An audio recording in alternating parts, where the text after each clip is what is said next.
Hello guys, welcome to JK exam cracker. It's me your mentor Vikas Das. तो guys, आज की video जो है काफ़ी स्पेशल वीडियो है। एक एमसीक्यू सीरीज में आपके लिए लेके आया हूं। ये जो एमसीक्यू सीरीज है आपको फाइनेंस अकाउंट असिस्टेंट जैसे एग्जाम में बहुत ज़्यादा हेल्प करेगी, और साथ ही साथ आपको स्टॉक असिस्टेंट और वेटरनरी फार्मासिस्ट के जो फॉर्म निकले थे पहले, बहुत पहले, अब उनके एग्जाम्स कंडक्शन होने वाले, तो उसके लिए भी आपको साइंस वाले पोर्शन में ये वाले एमसीक्यूज काम आ जाएंगे। ये आपको एमसीक्यू जो है जेके एग्जाम क्रैकर के ऐप पे भी अवेलेबल है। आप ऐप पे जाके देख सकते हैं। डेली की वीडियोस अपलोड हो रही हैं, स्ट्रक्चर ऑफ एटम की वीडियोस अपलोड हो चुकी हैं। ऐप पे जाके आप देख सकते हैं, डाउनलोड करिए प्ले स्टोर से। चलिए स्टार्ट करते हैं without wasting any time. First MCQ is saying that reaction between x and y forms compound z. x loses electron and y gains electron. ये बेसिकली एक कंडीशन की बात कर रहा है। ये बोल रहा है कि एक एलिमेंट है x, क्या बात हो रही है, कह रहा है एक एलिमेंट है x, ये इलेक्ट्रॉन लूज कर रहा है, तो ये x पॉजिटिव आयन चढ़ेगा और इलेक्ट्रॉन अलग हो जाएगा, हाँ या ना। और कह रहा है कि इस लगे हाथ एक कंपाउंड बन रहा है z, और x जो इलेक्ट्रॉन दे रहा है, y इलेक्ट्रॉन गेन कर रहा है। अब y जो है वो इलेक्ट्रॉन गेन कर रहा है, ये जो इलेक्ट्रॉन डोनेट कर रहा है y वो इलेक्ट्रॉन गेन कर रहा है। अब कह रहे हैं कि x और y मिलके एक कंपाउंड बना रहे हैं। अब देखो, x और y मिलके एक कंपाउंड बना रहे हैं, वो कंपाउंड क्या है, इसने बोला है z। ठीक है बच्चों, अब आप देख सकते हो कि यहां पर एक जनरल रिएक्शन हो रखी है। दिस इज नोन एज आपकी कौन सी रिएक्शन, ये है आपकी आयनिक रिएक्शन। इसमें आयनिक रिएक्शन में क्या हुआ, आपका एक एलिमेंट इलेक्ट्रॉन लूज कर रहा है, एक एलिमेंट इलेक्ट्रॉन गेन कर रहा है, और इलेक्ट्रॉन लूज करने के बाद जो ये वाली स्पीशीज बनी, this is known as cation. ये कैटायन बन गई, और ये वाली स्पीशीज क्या बन गई, एनायन बन गई। अब कैटायन और एनायन के बीच में बेसिकली एक बॉन्ड क्रिएट होता है, जो पॉजिटिव और नेगेटिव चार्ज के होने की वजह से होता है। अब उस बॉन्ड को हम बोलते हैं आयनिक बॉन्ड। क्या बोलते हैं, आयनिक बॉन्ड। और ये जो कंपाउंड बना, ये बेसिकली ये आयनिक बॉन्ड से फॉर्म हुआ कंपाउंड है। और आयनिक बॉन्ड से जो फॉर्म हुआ कंपाउंड होता है वो जनरली कभी ना कभी क्या, हर बार एक सॉल्ट ही होता है, हर बार एक सॉल्ट होता है। ये बेसिकली क्रिस्टलाइन नेचर है। इसकी एग्जांपल में आप यहाँ पर सोडियम मेटल और क्लोरीन एलिमेंट लेके कर सकते हो आप, तो सोडियम क्लोराइड बनाएगा, वो सॉल्ट होगा। अब देखते हैं कि कौन सा ऑप्शन जो है इस कंपाउंड के अकॉर्डिंग हमारे साथ बैठता है। ठीक है, कह रहा है कि जो कंपाउंड बना Z, इसमें से कौन सी प्रॉपर्टी है जो Z शो नहीं करता। अब Z तो एक सॉल्ट बना।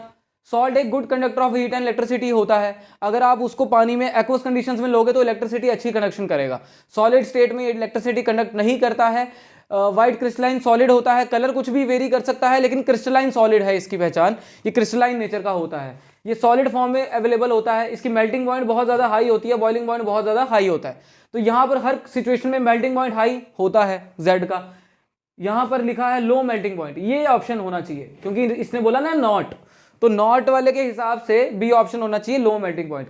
औपचारिकता के तौर पर सी और डी ऑप्शन भी पढ़ता हूं। कंडक्ट्स इलेक्ट्रिसिटी इन मॉल्टन स्टेट, बिल्कुल करता है। अकर्स एट सॉलिड, हाँ, क्रिस्टलाइन सॉलिड के फॉर्म में अवेलेबल रहता है, तो करता है।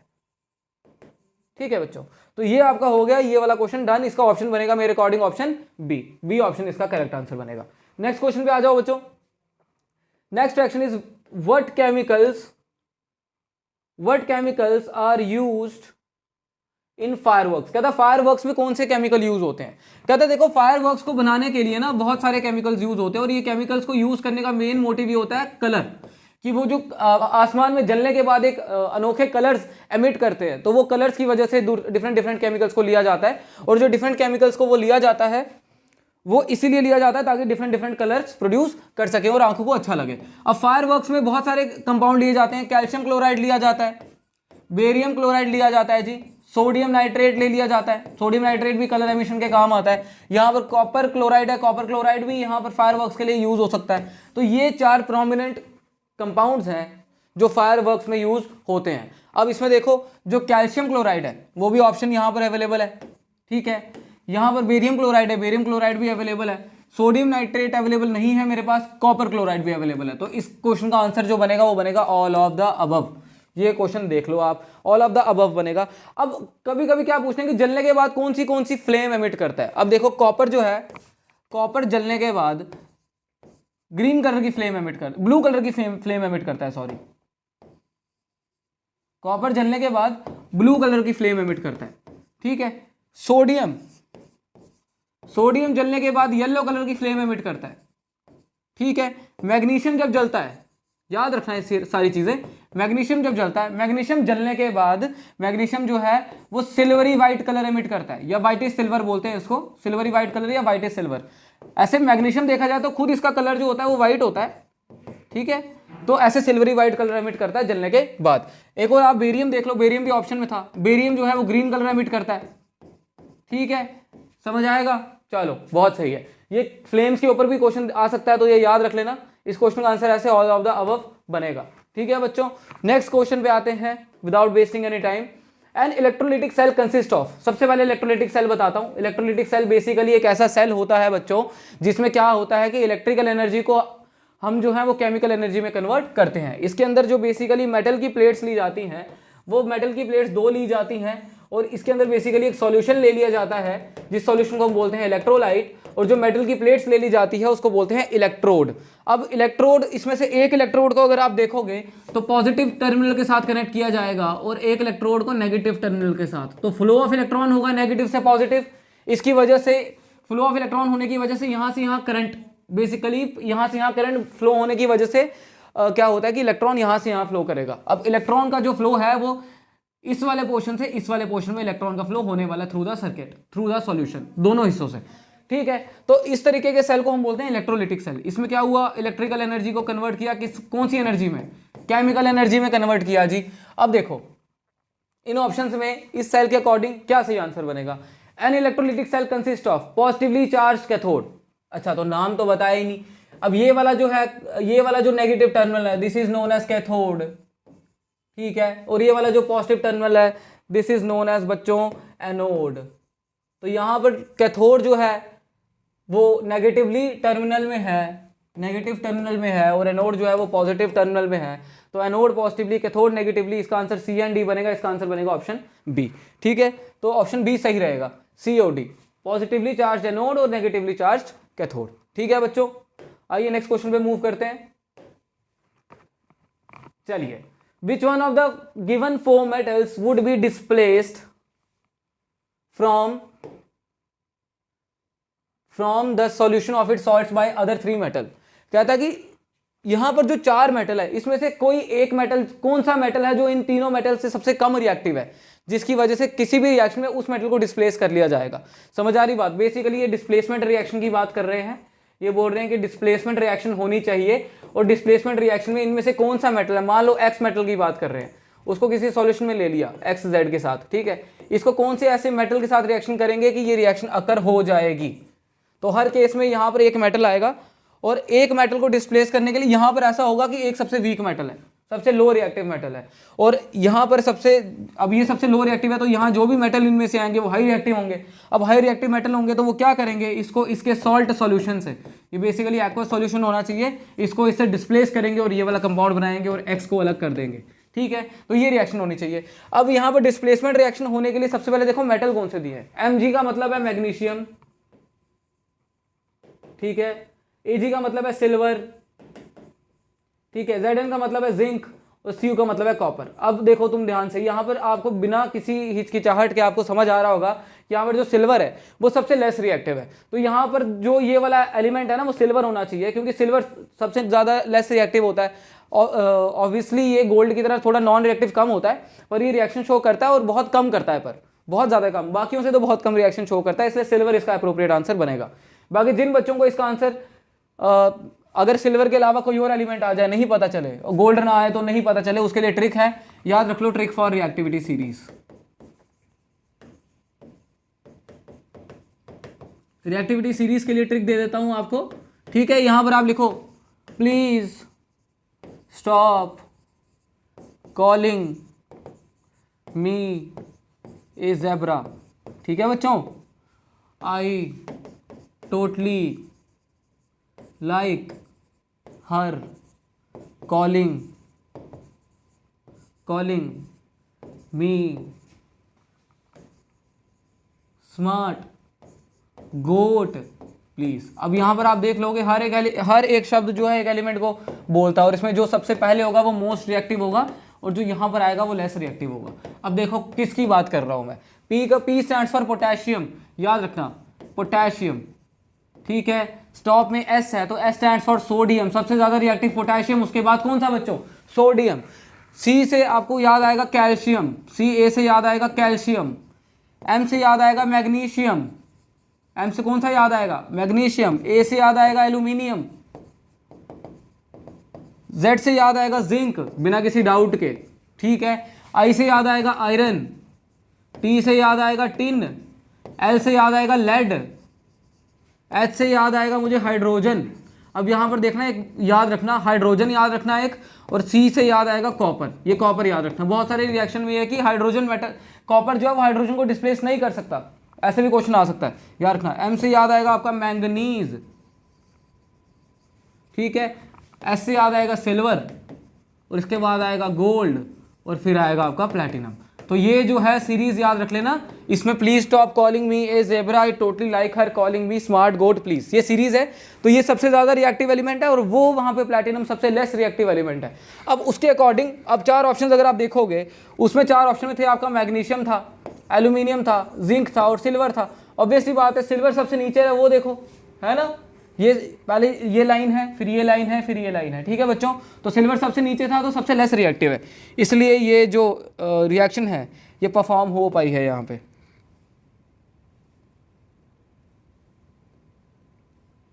ठीक है, तो यहाँ पर जो इस क्वेश्चन का आंसर बनेगा बच्चों वो बनेगा सिल्वर, ठीक है। वो क्या बनेगा, सिल्वर आंसर बनेगा। तो ये वाला ऑप्शन सही आंसर है मेरे अकॉर्डिंग बी, ठीक है। समझ आया हो, आई होप आपको बहुत अच्छे से पता लग रहा होगा। नेक्स्ट क्वेश्चन कहता magnesium ribbon is burned in air, the ash formed is, ये अभी बात हुई हमारी।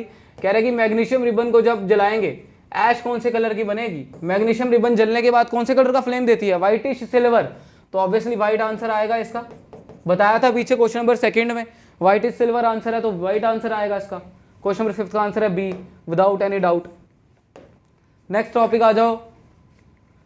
When carbon dioxide is pass through lime water, क्या ये इसमें से क्या ऑप्शन होगा। कहता कि जब कार्बन डाइऑक्साइड को लाइम वाटर से पास करो।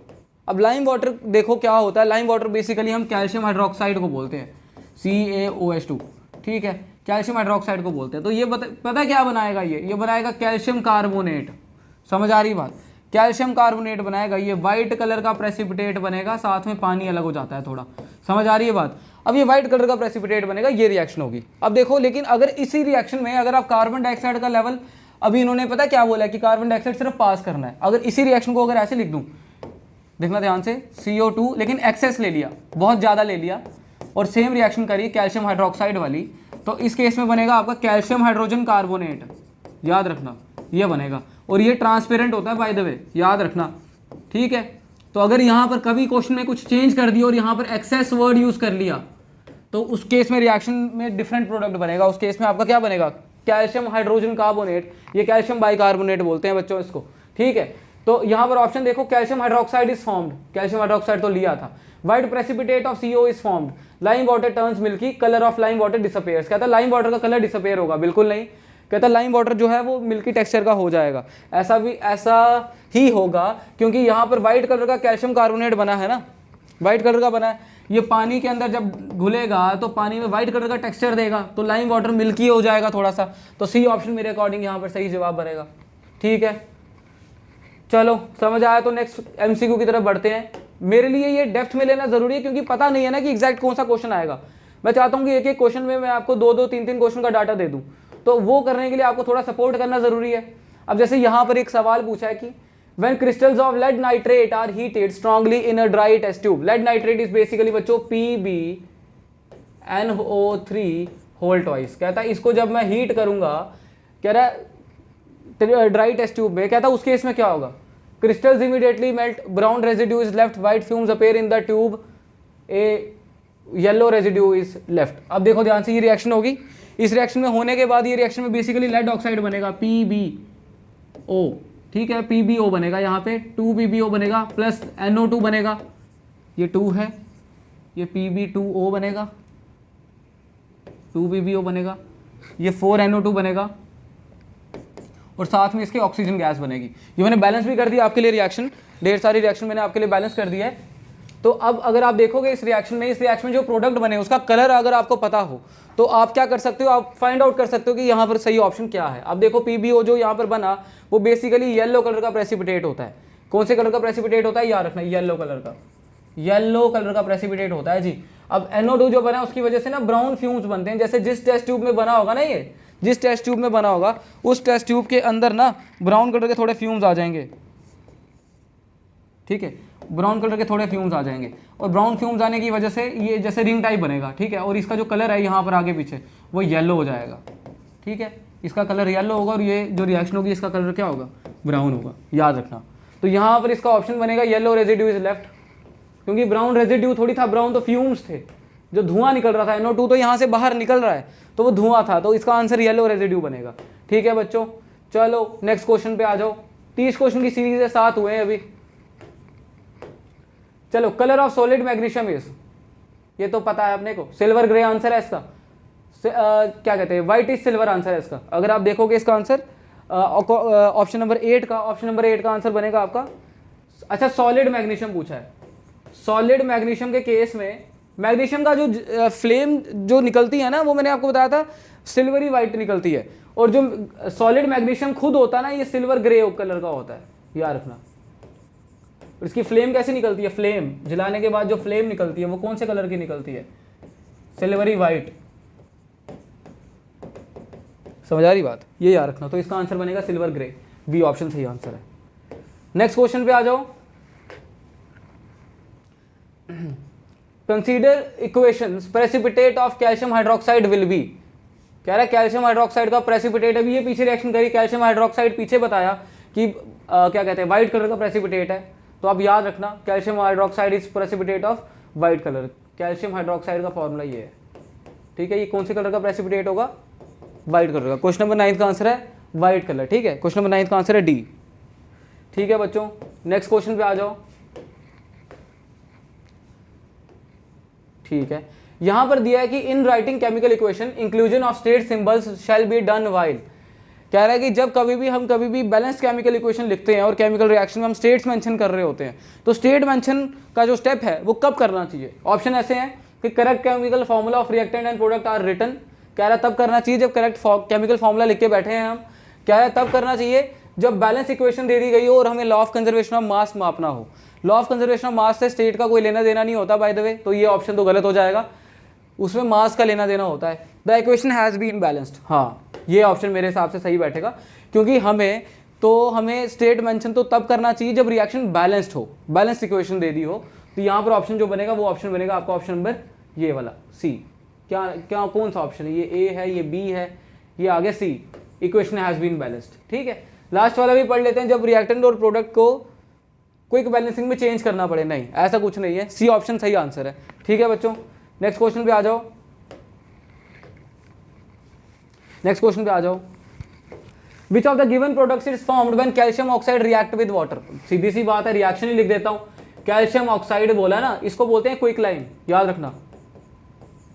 क्या बोलते हैं इसको, क्विक लाइम। क्विक लाइम को जब पानी से रिएक्शन करेंगे तो पानी से रिएक्शन करने के बाद ये बनाएगा कैल्शियम हाइड्रोक्साइड, और जब ये कैल्शियम हाइड्रोक्साइड बनाएगा तो उस केस में इसको क्या बोलेंगे, स्लेक्ड लाइम बोलते हैं जी इसको। ऑप्शंस देख के आया मैं कि ऑप्शन में कौन कौन से उसके अकॉर्डिंग, तो इसी को स्लेक्ड लाइम बोलते हैं। तो यहाँ पर ऑप्शन नंबर ए सही आंसर है, सही मार्क कर लिया है, ए मार्क किया और विचार मिल रहे हैं तो अच्छा चांस है सिलेक्शन का इस बार। फिर आ गया, silver article turns black when kept in open for a few days due to formation of. कहता है सिल्वर आर्टिकल ब्लैक कब होता है, कहता है सिल्वर आर्टिकल ना एटमॉस्फेरिक सल्फर डाइऑक्साइड से रिएक्शन करके ना सल्फर सल्फाइड बनाता है।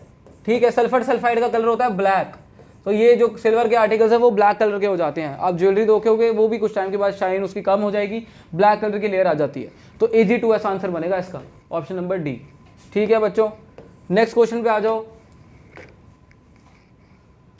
इन the decomposition of lead nitrate to give lead oxide, ये भी रिएक्शन करी है मैंने, लेड नाइट्रेट।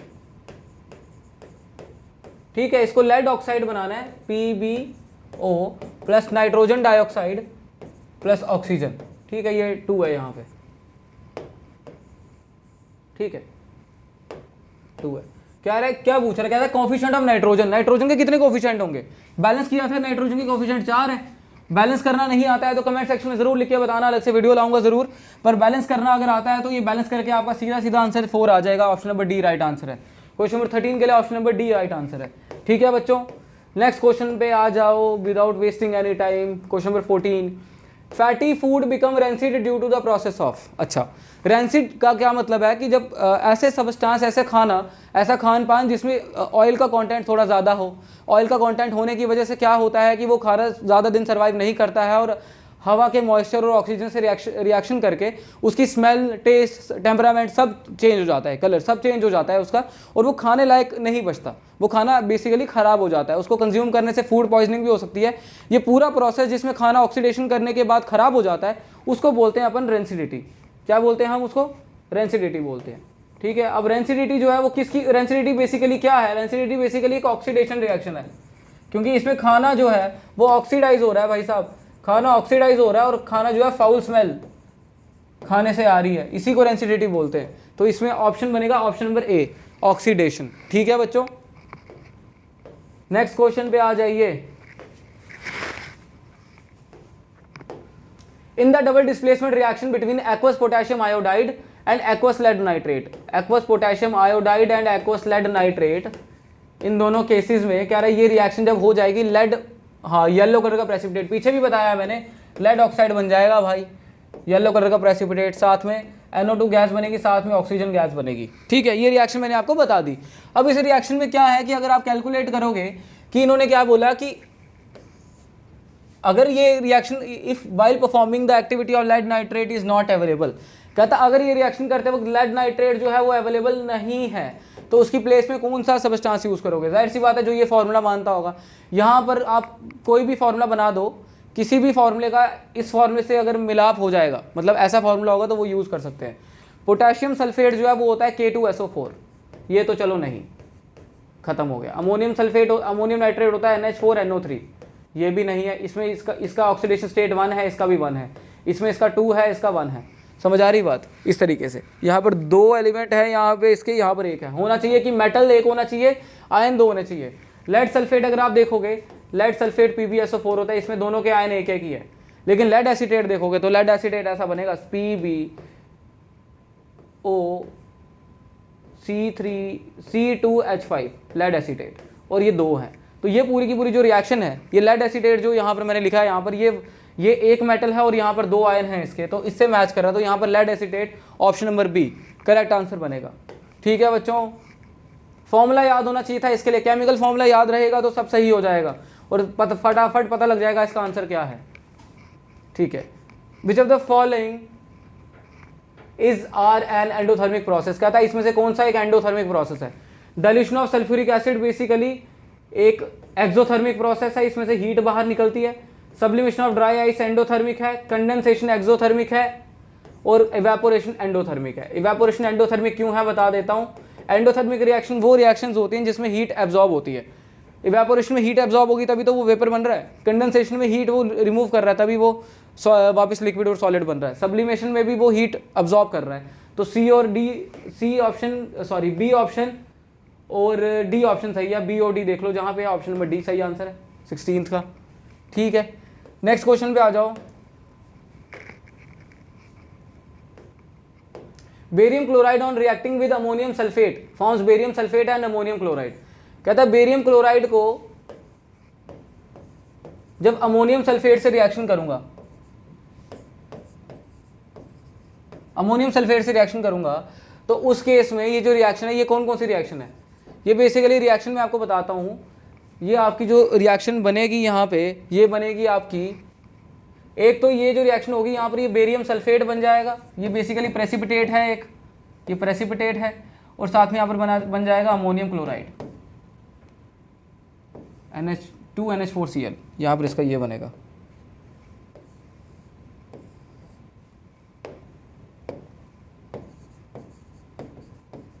रिएक्शन में बैलेंस करके लिख रहा हूँ।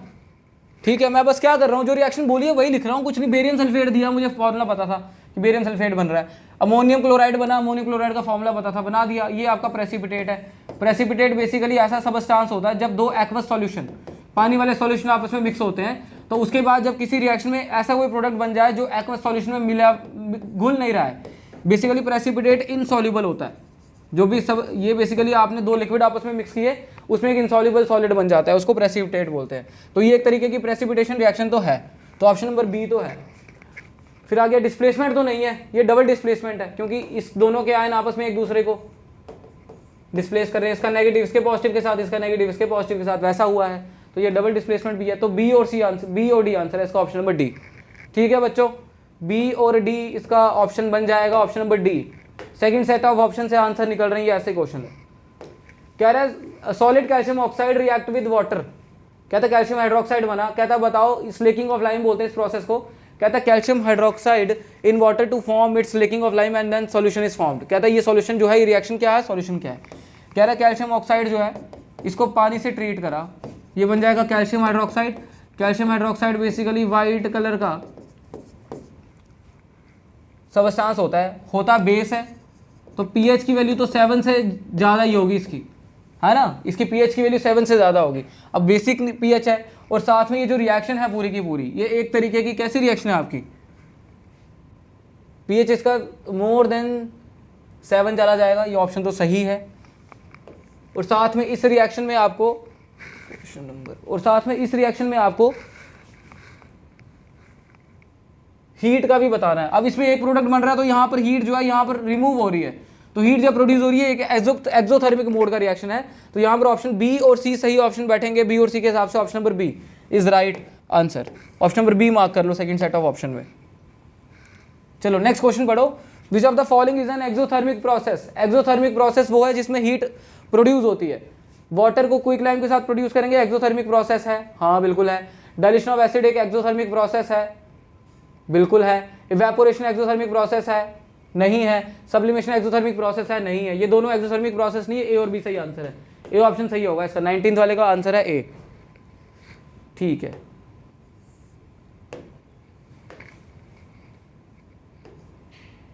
विच of the following statements about the given reaction are correct. कहता है इस रिएक्शन के क्या क्या स्टेटमेंट करेक्ट है।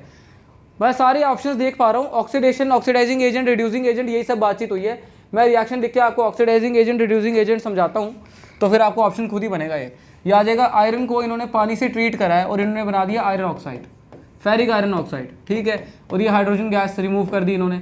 अब बेसिकली ये जो रिएक्शन है आपकी पूरी की पूरी, इसमें आयरन अगर आप देख रहे हो, आयरन चेंज हो रहा है यहाँ पे, और आयरन जो है वो आयरन क्या बना रहा है यहाँ पे, Fe3O4। अब बेसिकली आयरन में ऑक्सीजन का ऐड हुआ तो आयरन में क्या हुई, ऑक्सीडेशन हुई। अगर एक बात याद रखना, जिसमें ऑक्सीडेशन हुई तो उसके साथ वाले में क्या होती है, रिडक्शन होती है। पता कैसे लगाया, आयरन ने ऑक्सीजन गेन किया ना, तो इसमें ऑक्सीडेशन हुई, तो साथ वाले में क्या, रिडक्शन हुई। अब जिसमें ऑक्सीडेशन होती है वो याद रखना वो रिड्यूसिंग एजेंट होता है। ये सीधे सीधे ट्रिक याद रखना मेरी, वो रिड्यूसिंग एजेंट होता है। और जिसमें रिडक्शन हुई वो ऑक्सीडाइजिंग एजेंट होता है।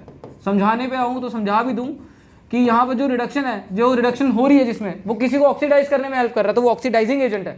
और जिसमें ऑक्सीडेशन हो रही है वो किसी को रिड्यूस करने में हेल्प कर रहा है, तो ये रिड्यूसिंग एजेंट है। समझ आ रही है बात। तो इस तरीके से तो आप देख लो ऑप्शंस। कहता है iron metal is getting oxide, हाँ बिल्कुल। वाटर इज गेटिंग रिड्यूस्ड, बिल्कुल है। कहता है water is act as reducing agent, ना, वाटर एक ऑक्सीडाइजिंग एजेंट है, ठीक है, वाटर एक ऑक्सीडाइजिंग एजेंट है। तो D, water is an oxidising agent, ये ठीक है, बी वाला ठीक है, ए वाला ठीक है, तो ए बी डी ऑप्शन सही है, तो सी ऑप्शन सही आंसर है। समझ आ रही है बात। अब ऑक्सीडाइजिंग और रिड्यूसिंग वाले क्वेश्चन और आ सकते हैं, और थोड़े प्रैक्टिस कर लेना।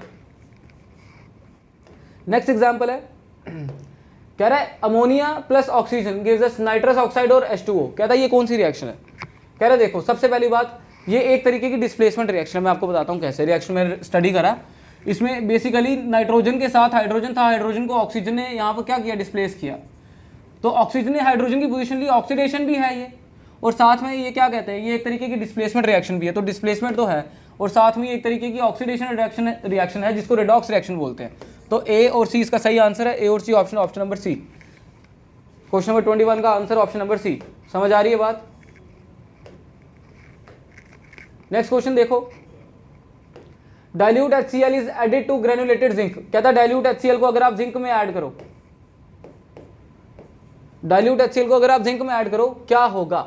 कहता है यहाँ पर ZnCl2 बन जाएगा यार, और साथ में H2 बनेगा, और क्या होगा, ये रिएक्शन चलेगी।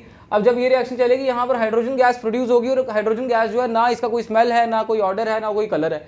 तो यहाँ पर हमने बताने की कौन सी ऑब्जर्वेशन देखी, surface of metal become shining, no, कहाँ सरफेस ऑफ मेटल, ये तो जिंक क्लोराइड है, इसका कलर है एक। The reaction mixture turns milky, नहीं। Order of pungent smelling gas is recorded, एक colourless and orderless gas is evolve. Colourless orderless gas is evolve, मैंने बताया हाइड्रोजन की बात कर रहे हैं, डी की बात करें, ऑप्शन नंबर डी सही आंसर है, D option is correct. Next question पे आ जाओ बच्चों, question number 23। An element X exposure to moist air turns reddish brown and a new compound Y form, the statement X and Y are. कह रहा है एक x element है, कहता है इसको मॉइस्चर में छोड़ा, अभी पीछे रिएक्शन देखी शायद ये, तो ये Fe2O3 बनेगा यार, ब्राउन कलर का सबस्टांस बना यार, सीधे बता देता हूँ क्यों ऐसे बोलना, क्योंकि ब्राउन मन में आ गया तो देखो सीधे आंसर ही आ गया। रेडिश ब्राउन कलर याद है ना, तो रेडिश ब्राउन कलर Fe2O3 का होता है, तो यहाँ पर आयरन होना चाहिए 100%। तो एक्स की जगह आयरन है, वाई की जगह Fe2O3 होना चाहिए, क्योंकि सिल्वर का कलर शाइनी वाइट होता है और इसका कलर ब्लैक होता है। कलर बता देता हूँ ना, आपको समझ आ जाएगी। इसका कलर ब्राउन होता है लेकिन प्योर ब्राउन होता है, उसका रेडिश ब्राउन है।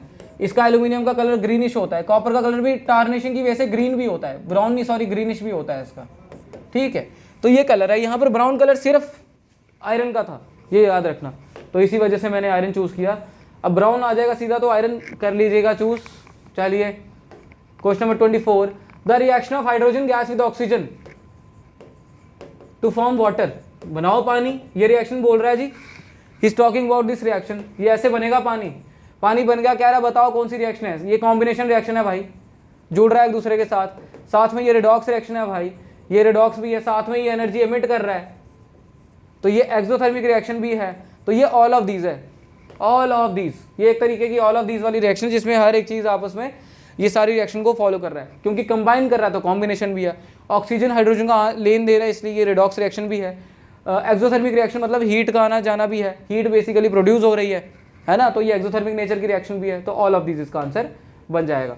24 क्वेश्चन डन, लास्ट के 6 क्वेश्चन, काउंट डाउन चल रहा है अब, चलो 6।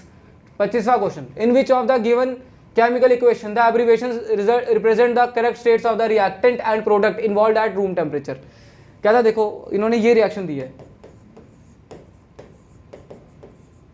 हाइड्रोजन और ऑक्सीजन पानी बना रहे हैं, हाइड्रोजन और ऑक्सीजन पानी बना रहे हैं, और हाइड्रोजन बेसिकली जो है यहाँ पर गैसेस स्टेट में है, ऑक्सीजन गैसेस स्टेट में है, पानी लिक्विड स्टेट में। देख लो gases gases liquid, gases liquid liquid gases gases liquid, option number C. देख लो स्टेट की बात थी, स्टेट की वजह से यहाँ पर डिफरेंस है थोड़ा। 26वें क्वेश्चन का आंसर देखो, 26वां क्वेश्चन बोल रहा है the reaction in which two compound exchange their ions to form two new compound is called. कहता है ऐसी रिएक्शन जिसमें दो कंपाउंड एक दूसरे से अपना आयन एक्सचेंज करते हैं ताकि नए कंपाउंड बनाए, इस रिएक्शन को क्या बोलेंगे? इस तरीके की रिएक्शन को बोलते हैं हम डीकम्पोजिशन रिएक्शन। मान लो ए बी एक सॉल्ट है, एक्स वाई के साथ मिला, ये पॉजिटिव नेगेटिव, तो यहाँ पर आयन एक्सचेंज होंगे, ये ए जो है वाई के साथ जाएगा, बी जो है एक्स के साथ जाना पसंद करेगा, ठीक है, ये इस तरीके के आयन बनेंगे। यहाँ पर ये बेसिकली बी एक्स नहीं एक्स बी बनेगा, पॉजिटिव चार्ज पहले आता है ना, ठीक है, तो यहाँ पर ये एक तरीके की डबल डिस्प्लेसमेंट रिएक्शन है। ऑप्शन नंबर सी मार्क कर लो।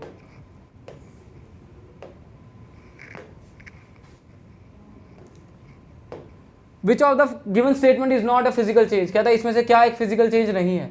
Boiling of water physical change है, मेल्टिंग ऑफ आइस एक फिजिकल चेंज है, dissolution of salt in water नमक का पानी में घोलना ये भी फिजिकल चेंज है। फिजिकल चेंजेस वो होती हैं जो रिवर्सिबल नेचर की है, रिवर्स कर सकता हूं मैं, केमिकल चेंजेस रिवर्स नहीं कर सकता। कंबशन ऑफ एलपीजी, एलपीजी को जलाना ये केमिकल चेंज है भाई, क्यों? क्योंकि ये जलेगा तो एक बार ये कार्बन डाइऑक्साइड बनाएगा तो ये वापस से एलपीजी में कन्वर्ट नहीं हो पाएगा, ये नेचर में चला जाएगा, तो ये एक इरिवर्सिबल तरीके की रिएक्शन है। तो option number D combustion of LPG, ये मार्क कर लो यहाँ पर।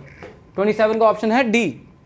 28 की बात करते हैं, 28 आ गया which one of the given processes involves chemical reaction. कहता है इसमें से कौन सा प्रोसेस जो इसमें केमिकल रिएक्शन होगी? Storing of oxygen gas under pressure. Storing of oxygen is not a chemical reaction, ये तो स्टोरिंग का प्रोसेस है, इसमें कोई रिएक्शन का लेना देना नहीं है। फिर आगे keeping petrol in China dish in the open. कहता है पेट्रोल को चाइना डिश में ओपन में लेना, कहता क्या वो एक रिएक्शन है? नहीं, वो भी एक तरीके का स्टोरिंग ही है, फिजिकल चेंज ही है, तो एक रिएक्शन नहीं है। फिर आगे liquefaction of air. Liquefaction of air का मतलब है कि हवा को पानी में कन्वर्ट करना, लिक्विफाई करना। और डी ऑप्शन है heating copper wire in the presence of air. कहता है कि कॉपर वायर को हीट करना एयर की प्रेजेंस में, हाँ ये बनेगा ना, कॉपर को हीट करना एयर की प्रेजेंस में, ये बन जाएगा कॉपर ऑक्साइड। तो ये केमिकल रिएक्शन है, ठीक है। तो केमिकल रिएक्शन इसमें इन्वॉल्व हुई है ऑप्शन नंबर डी में, ठीक है। नेक्स्ट क्वेश्चन, लास्ट के 2 क्वेश्चन बचे हैं। Consider reaction S+O2 gives us SO2, state of SO2 क्या होगा? ये सॉलिड है, ये गैस है, तो ये गैस ही बनेगा यार, obviously gaseous. C state, C option is the right answer. सोचने वाली बात ही नहीं थी, बहुत आसान सा एमसीक्यू, कोई चैलेंज नहीं इसमें। Next question, balancing. कह रहा है कि P + O2 gives us P4O10। कहता है बैलेंस करो। कह रहा है यहाँ पर जो P है, यहाँ पर 1 है, वहाँ पे 4 है, तो यहाँ पर मैं 4 लगाऊंगा, P बैलेंस हो गए। कहता है ऑक्सीजन यहाँ पर 10 है, तो यहाँ पर कितने होने चाहिए, 10 बनाने चाहिए, ये O2 है, 5 से मल्टीप्लाई करूंगा तो ये 10 हो गए, तो ऑक्सीजन 10 हो गए, P हो गए 4, P4O10 बन गया। तो ये मेरे को बोल रहा है कि बताओ ऑक्सीजन कितने लगेंगे, 5 लगेंगे जी, option number C right answer बन जाएगा। तो चलिए आज के लिए ये सेशन यहीं पर स्टॉप करते हैं। 30 क्वेश्चन की एमसीक्यू है। आई होप कि मैं आपको हेल्प कर पा रहा हूं अपने एमसीक्यू सेशन के जरिए। अगर आपको कोई भी और टॉपिक समझना होता है तो बिल्कुल मेरे को कमेंट सेक्शन में मेंशन करिए, और अगर वीडियो अच्छी लगी हो तो इस वीडियो को लाइक ज़रूर करना, चैनल में नए हो तो इस चैनल को सब्सक्राइब कर लो। मिलते हैं हम नई वीडियो में, तब तक के लिए thank you so much guys.